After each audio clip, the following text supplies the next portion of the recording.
Hey everybody, welcome back to the channel. Guys, for this review, we're going to do a 5,000 round review. We're going to go inside and take a look at all the critical components and see how this Century Arms VSKA is holding up. I did a review last year on this gun that had about 3,500, 4,000 rounds. I've since then put in at least another 12 to 1,300 rounds in it. I added some accessories on there, like a charging handle, a laser light combo up here. It's got new furniture on there from before the older video of the review, which you guys can check out and see. But we'll go over some of the things on this and check all the components out and see how this AK is holding up to the 5,000 rounds. If there's anything you guys see on this gun that you want to know about, let me know. I'll tell you what it is if I don't cover it in this video. But the first thing I want to talk about is this laser light combo here, guys. If you're looking for a very bright laser, very powerful and great quality, it's the Targon TLX5, guys. It's literally like $75. I have about 4 of them. I have some of my AKs, some of my ARs. But guys, you will not be disappointed. The laser on here is incredibly strong. And like I said, it's well worth the money. I got a review on this as well. You can check out my channel and see.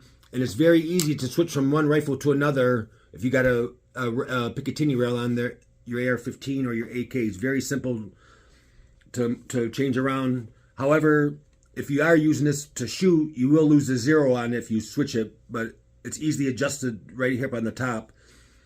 Again, it's made out of aircraft aluminum. And it's very bright laser, guys. You will not be disappointed.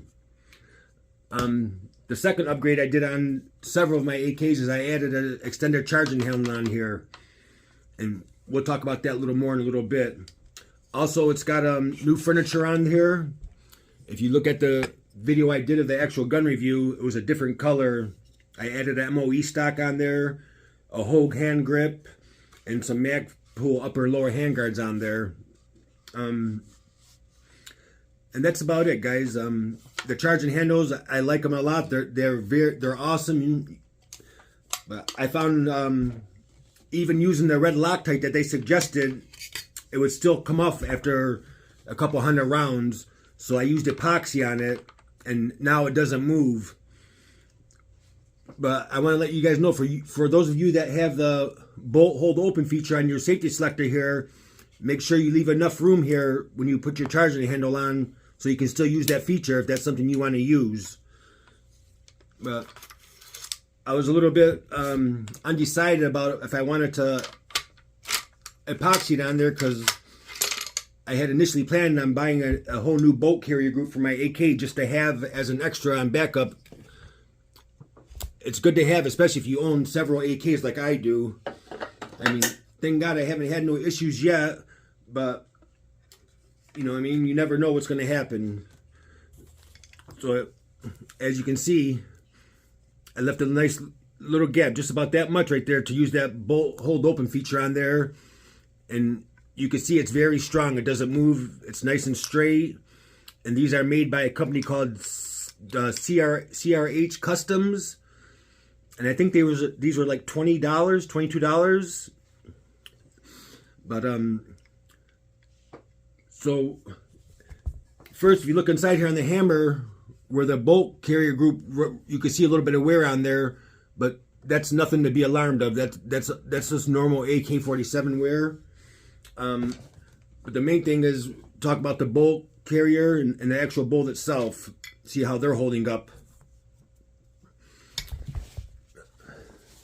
Like I said, it's nice to have an extra bolt carrier group on, just to have, especially if you do a lot of shooting like I do and you got several of AKs. So the actual bolt itself, you can see there's surface wear on there, but there's no deformation anywhere on the bolt anywhere. This is just all normal wear from the AK. There's no particles like shavings or anything on the bolt itself. So again, all that firing, and it's held up very good. You can see the cam groove here. Nothing big inside there either. Like I said, this is just all normal wear. Nothing's deformed. There's no deformations. There's no cracks. everything looks pretty good. So far so good, guys. I know this gun gets a lot of negativity, but like I said, these are all forged parts, so they're made a lot better than the old ones used to be. I haven't had any issues with any of them. And like I said, I have several of them, all made by different companies, and I have zero complaints, guys. On the firing pin and everything, I'm not going to take it out. I already took them out to clean them up, but like I said, just normal surface wear there. But the main thing is you want to watch out for is here on these, you want to make sure everything is good. Nothing's chipping, cracking, nothing. Everything looks good, very good. Guys, these guns, you don't have to clean these guns like you do several of the other rifles. You can clean these once a year. I normally clean mine every couple thousand rounds. I'll do a real good cleaning on mine. But other than that, it's not necessary to clean. Like, that's what the AK was made for. It's reliability and durability, to be able to withstand the harshest weather conditions, no matter what it is, guys. I mean, these guns can take a beating through anything.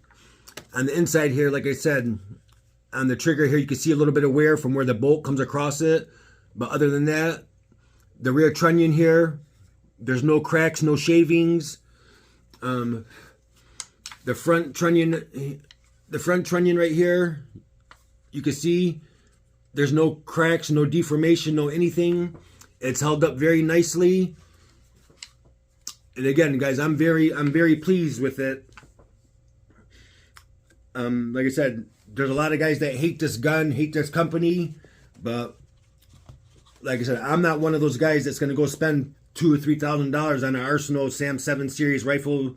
I'm not going to do that. I'd rather have 2 or 3 AKs for that type of money, you know what I mean? But that's just me, you know what I mean? To each their own, though. You buy what you guys want to buy, but again, I've had zero issues with the ones I have. I have some Pioneer Arms sporters also that they get a bad name. The RAS-47, I had zero issues. Like I said, this is just all normal wear here. It's really nothing, but you can buy a whole new bolt carrier group and bolt for like $240, a nice forged and brand new, if you were to run a problem. So again, if I was to ever run into an issue, I would just replace it and be done with it, you know what I mean? That doesn't make the gun junk, you know what I mean? Just like a car, you spend $50,000, $60,000 on a car and shit breaks down, but that's the way it is, guys. I mean, we're humans, we make mistakes, you know what I'm saying? But other than that, like I said, I have nothing bad to say about the rifle. I'm very happy with it, very pleased with how it worked out for me. But again, if you guys have any questions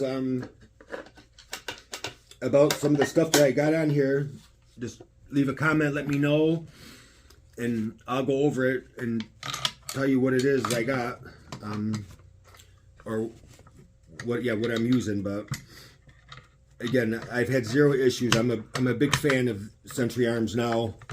I know they made some junk in the past, but they've since taken a better approach to it and started making them where they're very good guns now. They're not like the junk they used to make before. So don't let the negative criticism deter you guys from buying one. You know what I mean? You can still pick one up fairly cheap, probably $600 to $900, depending on where you get it from. And it's well worth it. I've had zero issues with it, and if I get the chance, I'm going to buy another one. Like I said, I've had zero issues with it. It's worked great for me, and as you can see, that's 5,000 rounds through it, and there's no issues with it at all. So I'm very pleased with how everything is.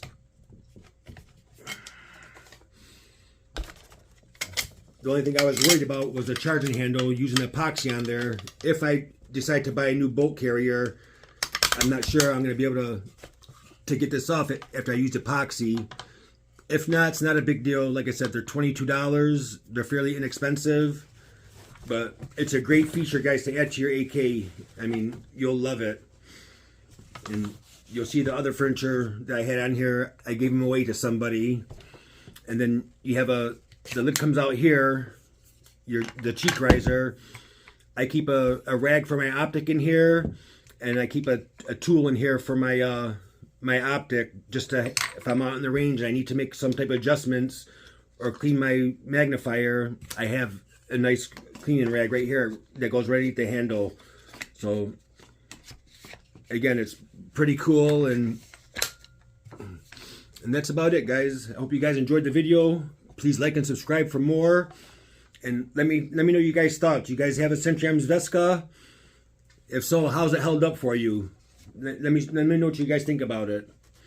Have a great day, everybody.